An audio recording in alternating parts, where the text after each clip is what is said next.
Hi, welcome back to another quick guide. Today I'll teach you how to merge clips, CapCut PC.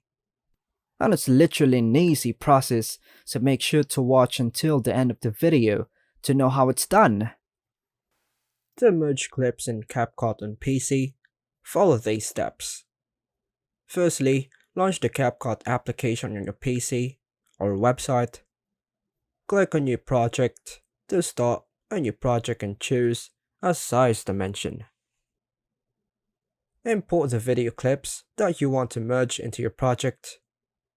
Drag and drop the video clips onto the timeline in the order you want them to appear in your final video. Now, CapCut automatically merges the clips on the timeline. There is no separate merge function needed. The clips will play seamlessly one after the other. If you want to add transitions between the clips, you can do so by clicking on the Transition tab and selecting a transition style.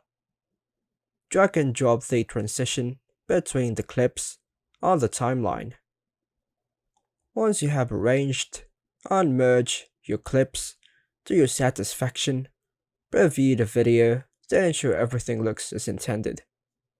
Then click on Export to export your merged video. And that's all for now, folks. Hope you like and subscribe. Thank you.